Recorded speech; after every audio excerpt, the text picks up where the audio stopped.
Cheers. What's up, everybody?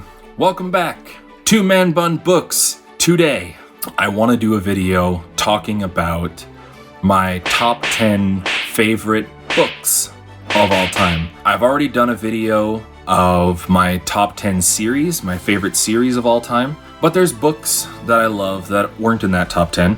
This is totally subjective list, totally my opinion. If you disagree, totally fine.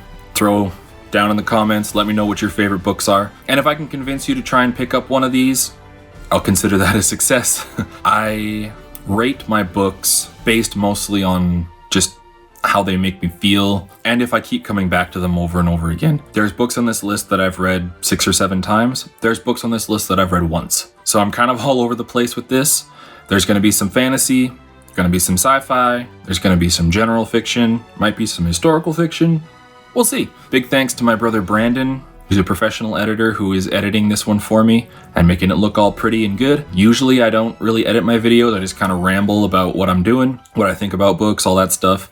But I wanted this one to look nice because it's a top 10 list and these books mean a lot to me, so I want the video to look good and feel good and all that stuff too. So thank you, Brandon. Appreciate you. I'll try and keep it as spoiler free as I can. So without further ado, my top 10 favorite books of all time. First up, we have Orconomics by J. Zachary Pike. This book is a lot of fun. Imagine a D&D kind of world with the humor of like an American Monty Python, if that makes sense. You also get really deep exploration about friendship and racism and addiction, all kinds of other themes that are really surprising and really well done. J. Zachary Pike has written this funny, it's definitely a satire book. Like you have the golden, this isn't a spoiler for the book, it's just the very first scene. You have the golden haired hero like jumping in to save a princess and like he says ha ha all the time. It's super over the top and it's a satire and it's so funny. Gorm Ingerson is your main character that you follow. He's a dwarf, he's an adventurer. He meets up with a whole bunch of other people and they go on a quest.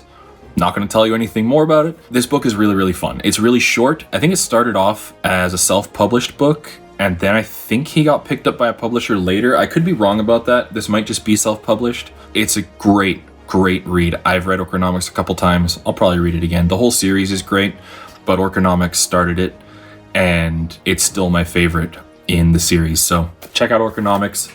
It's incredible. Up next at number 9, we have Midnight Tides by Steven Erikson. This is book 5 of the Malazan Book of the Fallen. I can't talk too much about this because it's book 5 in a 10-book series, but this book is my favorite in that series. The world in this book is extremely incredible. This is kind of a Shakespearean tragedy kind of story, I would say, but it's where Erikson balances the most epicness of the world with humor and lightheartedness, incredibly deep philosophy and themes, with action, with tragedy and tragic elements to the story. It's extremely well done. This book is a masterpiece, in my opinion. One of the best books I've ever read, and I'm doing a reread of this one soon. I've only read it one time, but it hit me in a very profound way, and I have not stopped thinking about it for like 2 years since I read this series. Can't wait to get into this one again. Just read Malazan Book of the Fallen. I mean, it's dense, it's heavy, but it's well worth your time. So that's number 9. Number 8, The Winter King by Bernard Cornwell. This is a retelling of the Arthurian legend. Bernard Cornwell writes historical fiction. He has written, if you know anything about the Last Kingdom TV show, he wrote the books, the Saxon stories that are the Last Kingdom TV show is based on. I've read those. They're fantastic. And then there's this trilogy. He's written a lot of historical fiction. The Sharp books are another great one. This one is a King Arthur retelling as if Arthur was a real character and a real person in real ancient Britain once Rome kind of backed out of there. It's extremely well done. It's first person from a guy named Derfel, and you kind of follow Derfel around and he sees the Arthurian legend unfolding you see the Arthurian unfolding through Derfel's eyes. The way Bernard Cornwell writes, Merlin is incredible. He's my favorite Merlin. He's kind of disgusting old man. The way he writes Lancelot is my favorite way Lancelot has ever been portrayed. Anybody who writes Lancelot differently is wrong. Just kidding. Lancelot's great. Arthur's great. This series is really, really, really awesome. It's only 3 books. So you have Winter King, Enemy of God, and Excalibur are the 3 books. The whole series is incredible. Well worth your time. Winter King, the first one, is still my favorite, although Enemy of God and Excalibur were just barely half steps below this one in my enjoyment level. Winter King's incredible. Check it out. Arthurian retelling that's extremely fresh, extremely riveting, very well done. And they're short. They're not very long books. Incredible book. Number 7, we have Best Served Cold by Joe Abercrombie. This is in the First Law universe. It is the first standalone. So you had an opening trilogy of books called the First Law Trilogy. Then you had 3 standalones in the middle. This is the first of those standalones.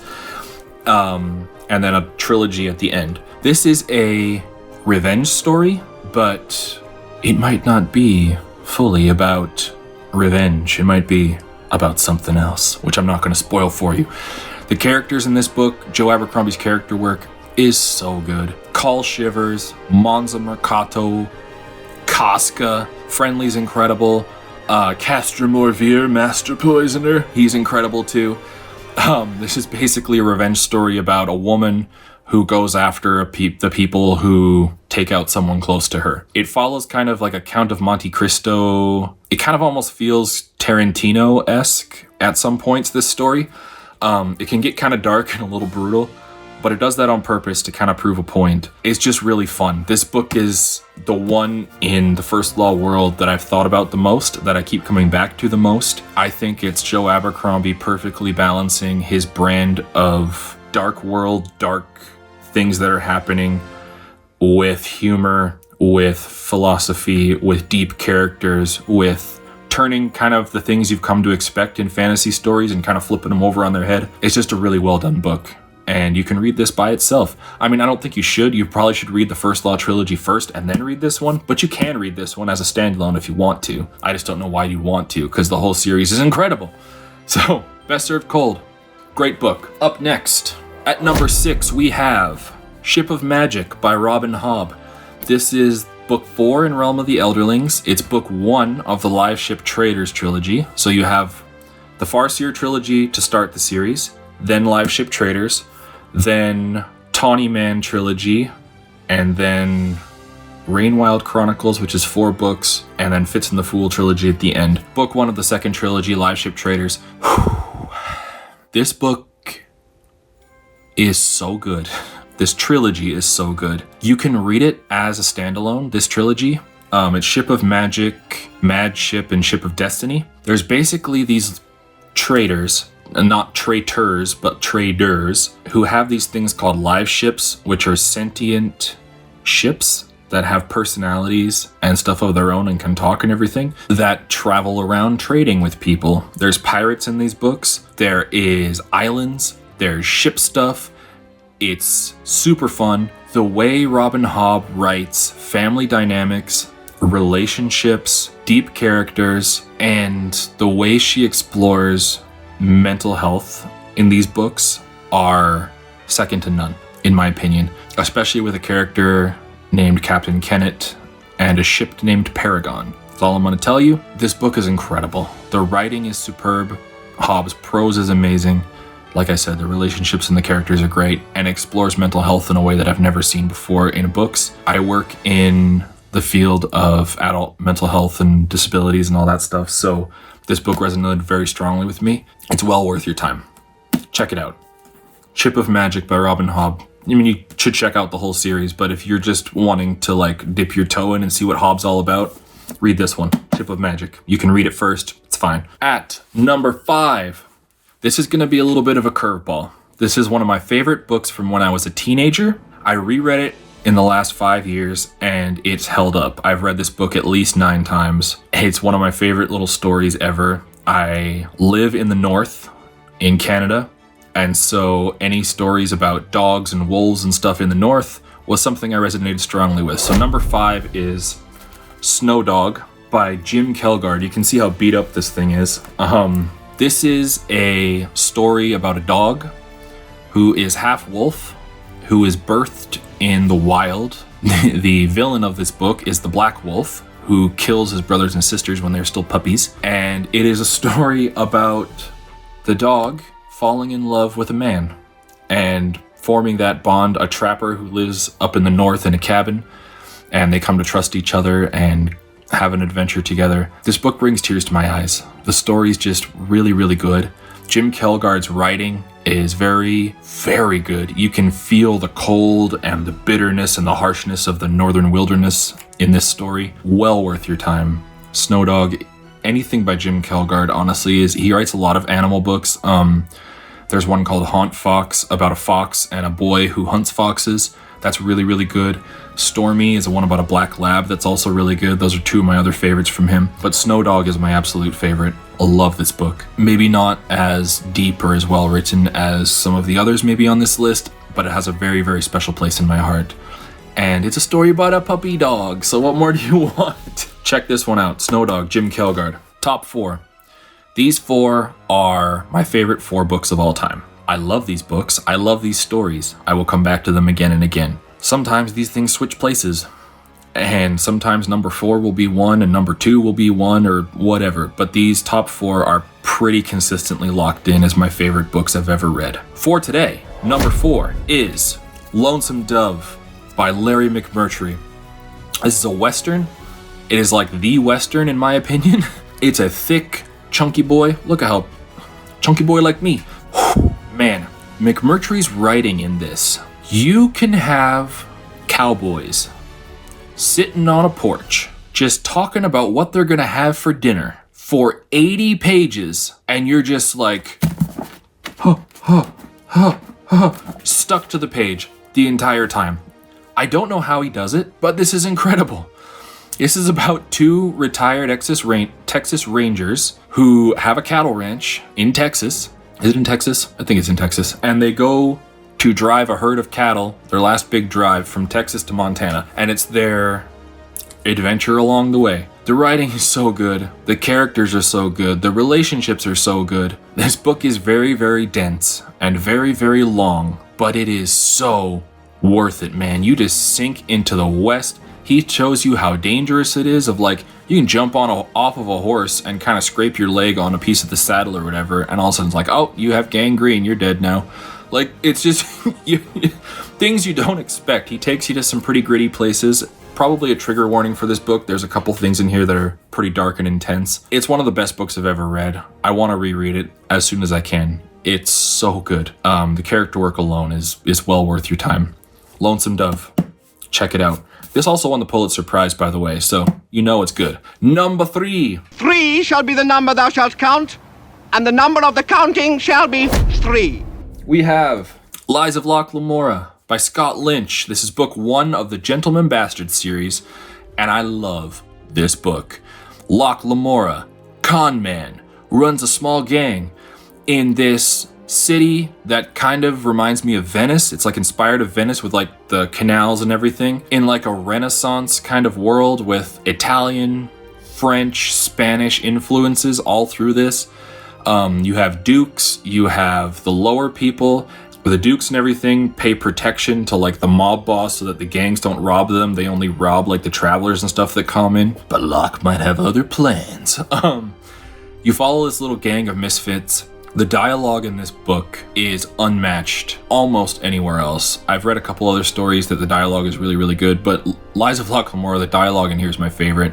Has some of the most creative and fun swearing you'll ever see in a book. The world is really fun too. I love the Italian, French, Spanish kind of Renaissance-y feel to the food and the culture and the clothes and the architecture and everything about the names in this book, the gods they worship, the temples, everything is very, very that era and that part of the world, and I love it. Locke and his buddy Jean, they're like the dynamic duo. You have the Sansa twins, Callow and Galdo, Bug, you have Father Chains, you have all of these characters in this book that just pop right off the page. Love these characters, love this story. Go check it out. It's really, really, really fun. The plot is so intertwining and weaving and trying to figure out the cons. Like, what con are they pulling this time? Like, how are they gonna figure it out? Like, it's so fun. Liza Locke Lamora. Check it out. Number 2, for today, and just for today, my number 2 is going to be The Lord of the Rings by J.R.R. Tolkien. I am counting this as one book. Like I said in my top 10 series review, or top 10 series of all time. This is one book in my opinion, it's one story. It's what got me into fantasy in the first place. Frodo and Sam taking the ring to Mount Doom to destroy evil forever. The themes in this book of loyalty and love and friendship and sacrifice, doing what you need to do to overcome the darkness is so good. The writing in here is just pure poetry through and through. The poems, the songs, just the descriptions of the world, the deepness and lore in this world, everything's so vibrant and beautiful and amazing. I love this story. I love the characters. I will come back to it over and over and over and over and over again. Lord of the Rings is awesome. And I can't say anything else that hasn't already been said a trillion times about Lord of the Rings, so we're gonna leave it at that. And at number 1, my favorite book of all time for today is Guards by Terry Pratchett. Book 1 of the City Watch sub-series of the Discworld. Discworld.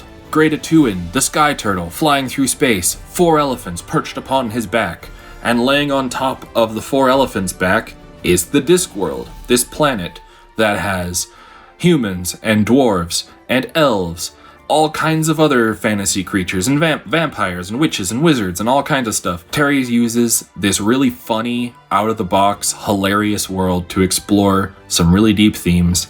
I love Discworld, and Guards is still one of my favorite Discworld books.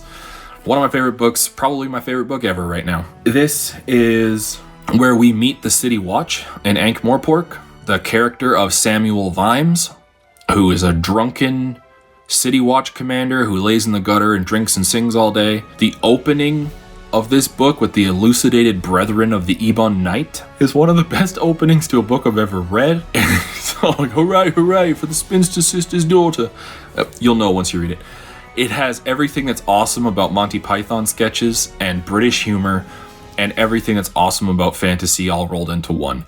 You have Carrot, who's like this giant man who thinks he's a dwarf coming from the countryside to join the Watch, and you get kind of his letters back home and his kind of story. You have Nobby Nobbs in the Watch, who has to carry a little certificate around to prove that he's human, that proves he's human because he's kind of this little disfigured little guy. You have Fred Cullen, who's like quintessential policeman, like he's got the white mustache and the helmet, and he's like, well, it looks like that street, there might be something going on, so I'm gonna walk this street first, like just trying to avoid duty whenever he can. He just wants a paycheck and go home. Lady Sybil Ramkin in this book is awesome. The patrician, who kind of sees over Ankh-Morpork, is kind of the leader of Ankh-Morpork and whatever. He's great in this book. It's your intro to the City Watch and Ankh-Morpork and Terry Pratchett style. It's awesome. If you're thinking about checking out Discworld, read this book first. I'd highly recommend this book first because it gives you a great sense of the world and the characters and what Discworld is all about.